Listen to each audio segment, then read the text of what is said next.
കുതിരാൻ സമീപത്തെ റോഡ് തകർന്ന് അറ്റകുറ്റപ്പണികൾക്കായി ഒരു ഭാഗം അടച്ചിട്ട് 6 മാസം കഴിഞ്ഞു. നിർമ്മാണം ഇനിയും പൂർത്തീകരിച്ചിട്ടില്ല. ഇതിനിടയിലാണ് തുരങ്കത്തിലെ അറ്റകുറ്റപ്പണിക്കായി എന്ന പേരിൽ ഒരു തുരങ്കം അടച്ചത്. തുരങ്കത്തിന്റെ ഉപരിഭാഗത്ത് ഗാൻട്രി കോൺക്രീറ്റ് ഇടുന്നതിനാണ് ഗതാഗത നിയന്ത്രണം. കുറഞ്ഞത് 5 മാസമെങ്കിലും വേണ്ടിവരുമെന്നാണ് കമ്പനി പറയുന്നത്. ടോൾ പിരിവ് ആരംഭിക്കും മുമ്പേ പൂർത്തിയാക്കേണ്ട നിർമ്മാണ പ്രവർത്തനങ്ങളാണ് ഇപ്പോൾ നടക്കുന്നത്. ഇത് ഇവരുടെ അശാസ്ത്രീയമായ പ്രവർത്തനമാണ് ഇതിങ്ങനെ നടക്കുന്നത്. കുറച്ച് നാൾ അവിടെ 3 മാസം എന്ന് പറഞ്ഞിട്ട് 4, 5, 6 മാസം അവർ അടച്ചിട്ടു.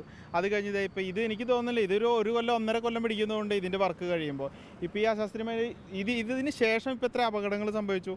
ഇങ്ങനെ ഒരു നാഷണൽ ഹൈവേയിൽ ഡിവൈഡ് ചെയ്ത് വിടാനുള്ള ഇതിന് ശാശ്വതമായൊരു പരിഹാരം കാണണം.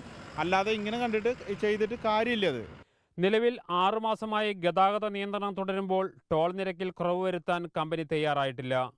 വലിയ ടോൾ തുക നൽകിയാണ് ഈ വഴി വാഹനങ്ങൾ കടന്നുപോകുന്നത്. തുരങ്കമാണ് ടോൾ നിരക്ക് വർധനയ്ക്ക് കാരണമെന്നാണ് കമ്പനിയുടെ വിശദീകരണം. കേന്ദ്ര സംസ്ഥാന സർക്കാരുകൾ ടോൾ കമ്പനിയുടെ കൊള്ളയ്ക്ക് നേരെ കണ്ണുമടച്ചിരിപ്പാണ്.